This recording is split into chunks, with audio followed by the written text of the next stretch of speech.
Right, ఇక ఇదే అంశంపైన చర్చిద్దాం. మనకు అందుబాటులో ఉన్నారు మామిడి గిరిధర్ గారు, విశ్లేషకులు. గిరిధర్ గారు నమస్కారం అండి. నమస్కారం అండి. నమస్తే సార్. మళ్ళీ జమ్మూ కాశ్మీర్ కు పూర్తి హక్కులు రావాలని కోరుతున్నానని ప్రధాని మోడీ సమక్షంలోనే మనసులో మాట చెప్పాడు Jammu Kashmir CM Omar Abdullah. Katra railway link ప్రారంభోత్సవం వేదికగా తన మనసులో మాటను చెప్పాడు. జమ్మూ కాశ్మీర్ హోదాపై మళ్ళీ చర్చ అయితే తెరపైకి వచ్చింది. జమ్మూ కాశ్మీర్ హోదాపై మళ్ళీ చర్చ ఇటువైపు దారితీసే అవకాశం ఉందంటారు గిరిధర్ గారు. జమ్మూ కాశ్మీర్ కి పూర్తి హోదా ఇవ్వాలా, స్టేట్ హోదా ఇవ్వాలా లేదా అన్నది కేంద్ర ప్రభుత్వం నిర్ణయిస్తుంది. అడగడంలో తప్పులేదు, ఎందుకంటే రాష్ట్రం వాళ్ళకు కావాలి అని కోరడంలో తప్పులేదు.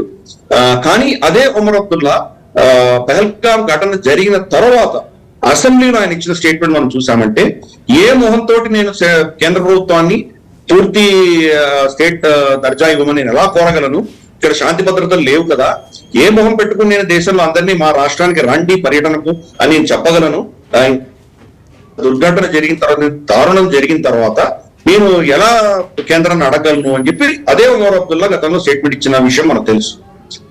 ఇప్పుడు అఫ్ కోర్స్ అడగడంలో తప్పులేదు.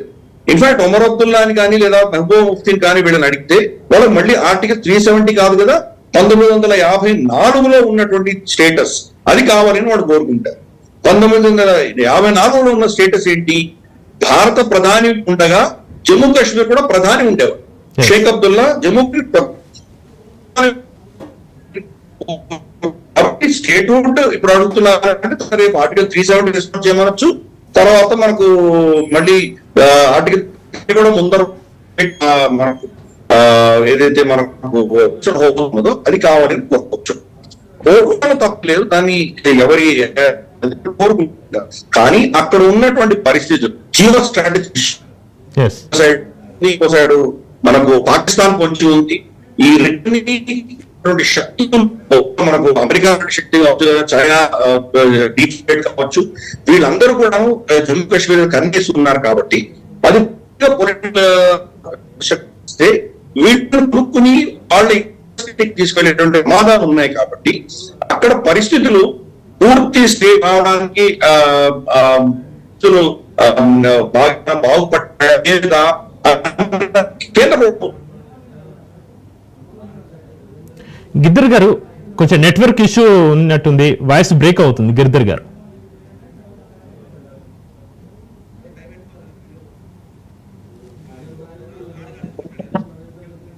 అయితే గిరిధర్ గారు, సీఎం ఒమర్ అబ్దుల్లా మనసులో మాట చెప్పారు, మరి పిఎం మోడీ కరుణించే అవకాశం ఉందంటారు? ఇప్పట్లో నాకైతే కనిపించట్లేదండి. ఎందుకంటే ఈ ఘటన జరిగిన తర్వాత ఐఎస్ఐ ఇంకా పెద్ద ఎత్తున జమ్మూ కాశ్మీర్ లో వాళ్ళ ప్రభావం మనం చూడబోతున్నాము. బహుశా మళ్ళీ అక్కడ ఉన్నటువంటి స్లీపర్ సెల్స్ యాక్టివేట్ చేస్తారు. ఇప్పుడు చూసాము మనం పహల్గామ్ లో ఈ దారుణం చేసినటువంటి టెర్రరిస్టులు ఎవరైతే ఉన్నారో వాళ్ళు సరిహద్దులు దాటి ఇంత దూరం 200-300 కిలోమీటర్లు వచ్చి శరణు తీసుకొని రెక్కీ చేసి ఇంతమందిని చంపిన తర్వాత కూడా ఈ రోజు దాకా వాడు దొరకలేదు. అంటే ఎక్కడో సేఫ్ హౌసెస్ లో ఉన్నారు వాళ్ళు. కాబట్టి దీనికి గ్రౌండ్ లెవెల్లో వాళ్ళకి ఎక్కడో సమర్థన ఉన్నది. కాబట్టి ఇప్పటికి కూడా పాకిస్తాన్ కి జమ్మూ కాశ్మీర్ స్టేట్ లో వాళ్ళ పనిచేసేటువంటి వ్యక్తులు, వాళ్ళని సమర్థిస్తున్నటువంటి వ్యక్తులు ఇప్పుడు కూడా. కాబట్టి ఇదంతా కూడాను మనం తీసుకొని పాకిస్తాన్ ని బాగా దెబ్బకొట్టి వాళ్ళు మన భూభాగంలో ఎటువంటి చర్యలు చేయకుండా వాడిని శక్తిహీనుడి చేసి మనం ఇక్కడ పెంచుకొని అంతర్గతమైన శత్రువులు ఎవరైతే ఉన్నారో మనకి ఇక్కడ వాళ్ళని సమర్థిస్తున్నటువంటి ఓవర్ గ్రౌండ్ వర్క్స్ వాళ్ళని అందరినీ కూడా మనం శిక్షించి ఇవన్నీ చేసేంత వరకు కూడా కోసం మనకు అంత తొందరగా దాన్ని స్టేట్మెంట్ ఇవ్వడం అనేది దాన్ని కష్టమే మనం అర్థం చేసుకోవాలి.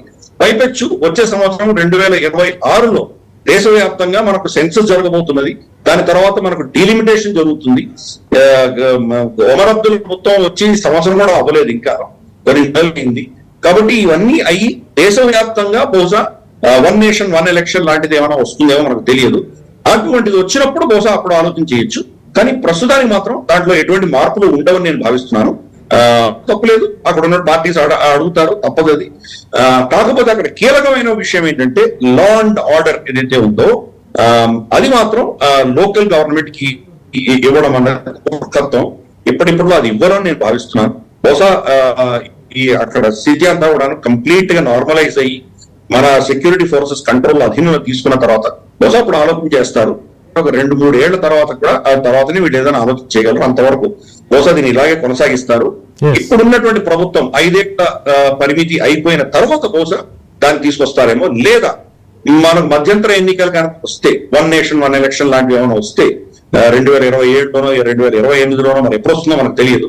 అది అంటూ జరిగితే అప్పుడు బహుశా దాన్ని మళ్ళీ స్టేట్ హుడ్ ఇచ్చేటువంటి ఆలోచన బహుశా కేంద్ర ప్రభుత్వం చేస్తుంది. Right, okay. గిద్దర్ గారు మీరు లైవ్ లోనే ఉండండి. చిన్న